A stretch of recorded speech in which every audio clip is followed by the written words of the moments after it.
За сайн байцгаана уу хүүхдүүд ээ. За бүгдээрээ хичээлдээ орцгоё. За дэвтрээ гаргаад бүгдээрээ өнөөдрийнхөө хичээлийн сэдвийг тавьцгаая хүүхдүүд ээ. За дэвтэртээ бүгдээрээ өнөөдрийн хичээл.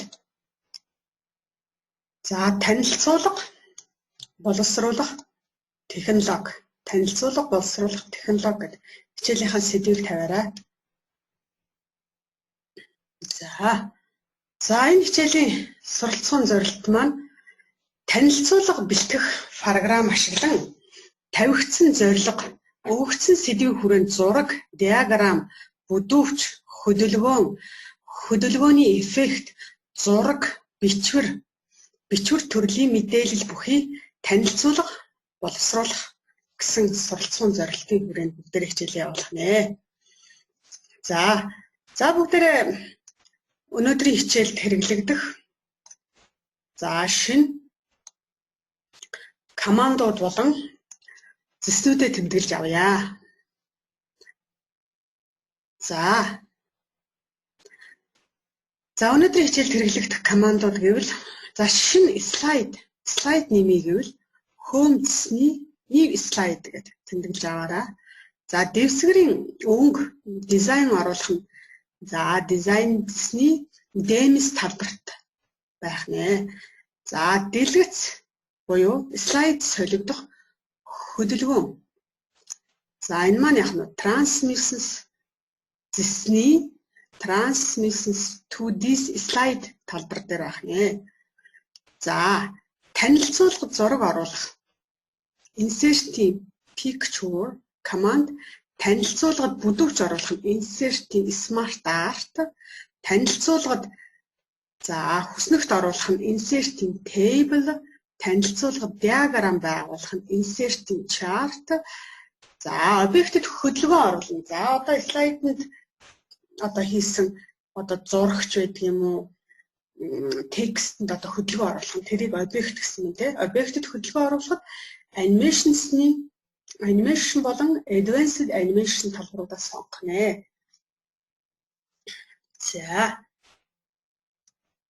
За одоо бүгдээрээ тэгвэл програма шинэ хуудасаа нэ тий. За програма нэ. За бүгдээрээ програма нэ. За start all programs Microsoft Office PowerPoint гэдэг танилцуулга бэлтгэдэг програма нээе.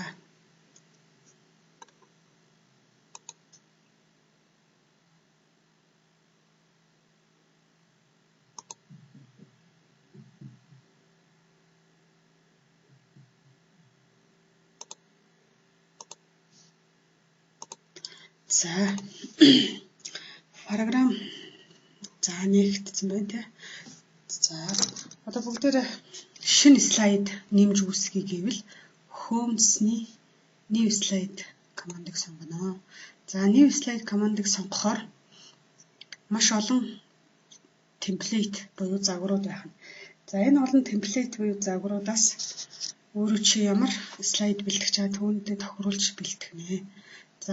Хоёр дахьт нь title and content гарчиг буюу ямар нэгэн объектыг оруулж ирэхийг сонгоё. Мөн яг энэтэй төстэй слайд оруулъя гэвэл тухайн слайдыг идэвхжүүдэд гараас бас enter товчийг дарж 3 дахь слайдыг нэмж болно. Дөрөвдүгээр слайдыг би мөн адил Home-ны new slide руу ороод хоосон бланк сонгоё. 5 дугаар слайд нь болохоор Home-ны new slide руу ороод мөн title and content оруулъя тий. Ингээд 5 слайд бид нар үүсгэсэн байна. Одоо энэ 5 слайдыг өнгө дизайн дэвсгэрийн өнгийг загварыг нь өөрчлөйгөл дизайнс руу орно. Дэмэс талбар дотроос маш олон загварууд байгаа. Энэ дотроос өөртөө таалагдсан юу хийх гэж байгаа вэ гэдэг бодож загваруудаа сонгох нэ. Багш нь энэ цэнхэр загварыг сонголоо. Бүгдээрээ гарчиг оруулъя. Гарчиг оруулъя гэвэл Home-ны new slide-ийн баруун талд аваад layout-нд зөвхөн гарчиг оруулъя. Title only. За зөвхөн гарчиг оруулъя гэдгийг сонгоод манай сургууль гэж биччихье. Манай сургууль. За манай сургууль гэж бичээд үсгийн фондоо арай л болгоё. Үсгийн хэмжээг томруулъя. Size. За font color үсгийн өнгийг хар болгоё. За тэгээд голлуулаа тий. За 2 дугаар слайдн дээр нь зураг оруулъя тий. За одоо сургуулийн зурагч гэдэг нь гарчиг бас тавьчих тий. Сургуулийн зураг. За зургийг оруулахдаа insert зэсний за pictures гэдэг командаас за гаднаас зураг оруулах нь тий. За энэ downloads-д татсан за сургуулийн тухай зургийг орууллаа. За ингээд зураг орууллаа. Сургуулийнхаа зургийг орууллаа тий. За 3 дугаар слайд. 3 дугаар слайдн дээр хүснэгт оруулъя тий. За хүснэгт оруулахын тулд энэ layout-аар хоосон баланк болгоод слайдаас загварыг өрсөлж болох нь юу хийх гэж байгаасаа шалтгаалаад. За тэгвэл хүснэгтийг оруулъя. Insert-ийн table 3 багна. Column 3 мөр rows. За ингээд 3 багна мөртөө хүснэгт оруулчаад эхний асуултанд за оныг оруулъя.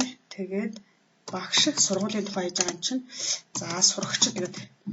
За жишээ татчих тий. За одоо хичээлийн 2018-аас 2019 оны хичээлийн жил за нэг 40 багштай байсан 802 сурагчтай байлаа гэж бодъё. Тэгвэл 2019-өөс 2020 оны хичээлийн жилд одоо 43 багш 813 сурагчтай болсон байна гэж одоо сургуулийнхаа түүхэд багш нарын бүтцийг иймэрхүү байдлаар хүснэгтэнд оруулъя тий. За тэгвэл энэ мэдээллийг мөн адил үсгийн фондыг арай л болгоод үсгийн хэмжээг нь томруулъя. За үсгийн хэмжээг томруулаад слайданд зохих хэмжээг нь томруулж ингэж татаж дүүргэж өгвөл слайдын доторх мэдээлэл маань сайхан тодорхой харагдах нэ. За 4 дугаар слайдн дээр бүгдээрээ бүдүүвч зураг хийнэ. Тэгээ бүдүүвч зураг хийхдээ layout руу ороод зураг гарчигтайг сонгоч тий. За энэ дээр юу байх вэ? Сургуулийн дотоод бүтэц гэж биччихье. Тэгээд сургуулийн дотоод бүтэц. За энд яах гэж байна гэвэл insert-ийн smart art буюу бүдүүвчээс за энэ 5 загвартайг сонгочих. За маш олон загварууд байгаа. Та нар өөрсдөө үзээрэй хүүхдүүд ээ. За багшны энэ 5 загварыг оруулаад энэ дотроо бүгдээрээ багш ажилчтай одоо бүгдээрээ яах нь ялгаж англи тий одоо багш удирдлага болон ажилчдыг захиргаа аж ахуйч гэдэг юм. За байгалийн ухааны хичээл ордог багш нарыг байгалийн ухааны заа гаргын нэгдэл гэдэг танараа хамааруулах нь нийгмийн ухааны хичээл ордог багш нарыг нийгмийн ухааны заа гаргын нэгдэлч гэдэг юм. За биеийн тамир урлаг технологийн багш нарыг урлаг гоо зүүн заа гаргын нэгдэл тий. За багангийн багш нарын багын заа гаргын нэгдэл гэдэг. Ингээд сургуулийн багш ажилчдыг юм 5 хэсэгт одоо бүлэглэж үзье. За сүүлийн 5 дугаар юун дээр 5 дугаар слайднаар бүгд графикийг оруулъя тий. За энэ дээр болохоор тухайн сургуулийн байгууллагын хүүсийн харьцаа гэдэг. Хүүсийн харьцааг графикаар хэдүүлээ бүгдээрээ харуулъя. Тэгвэл insert-ийн chart.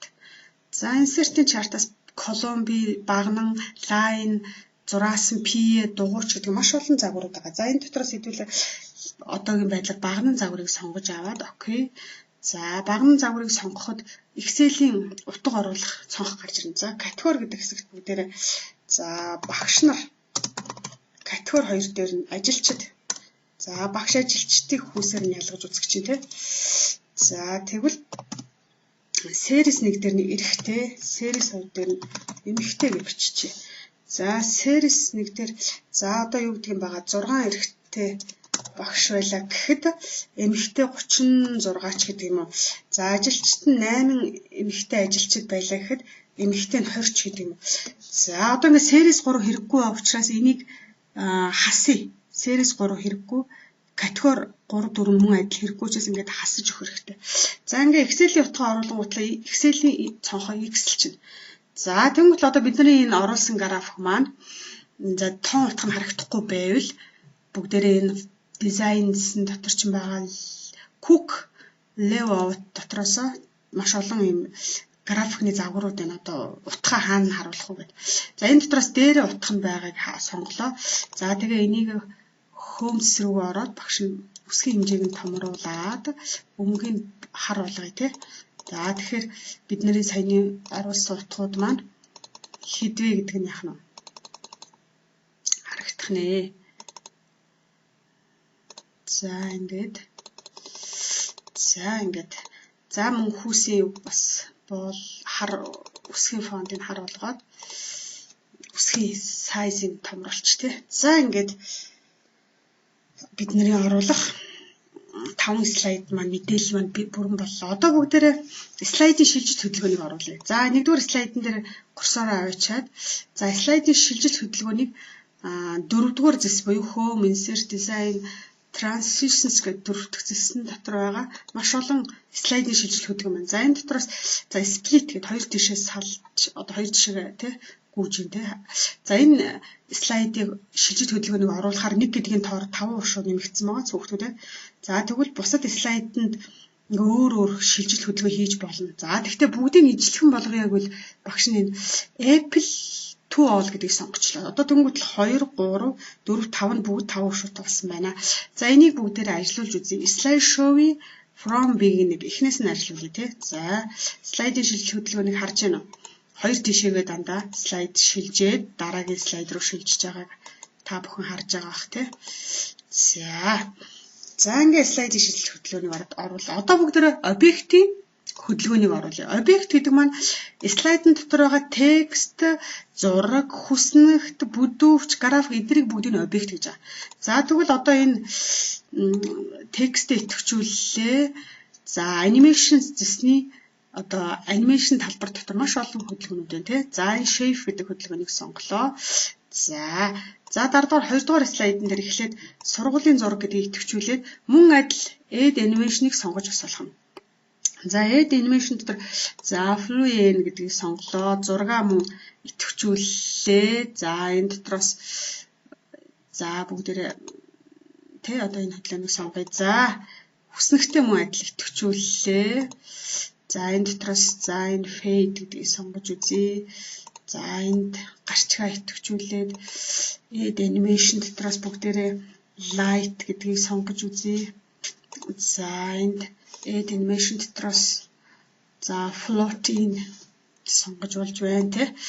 За энэ хүүсийн харьцаа гэдгийг идэвхжүүлээд энэ дотроос бүгдээрээ за wheel гэдэг хөдөлгөөнийг оруулж болж байна.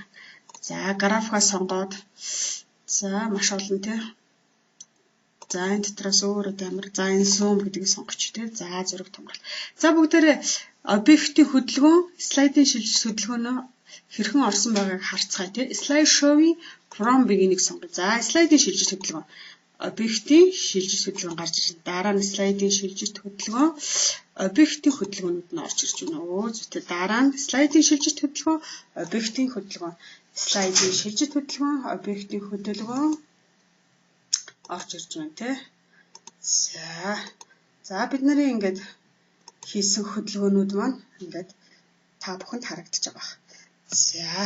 За тэгээд ингээд гэрийн даалгаварт миний хүүхдүүд гэр бүлийнхаа одоо өөрсдийнхөө миний гэр бүл гэсэн сэдвийн хүрээнд ийм 5 хуудас слайд бэлдээд тэгээд объектийн хөдөлгөөн, слайдын шилжилт хөдөлгөөнийг хийгээрэй. За ингээд гэрийн даалгавраа хийж өнөөдрийнхөө хийсэн хичээлийг баттгах шүү. За ингээд хичээл дууслаа. Баяртай хүүхдүүдээ.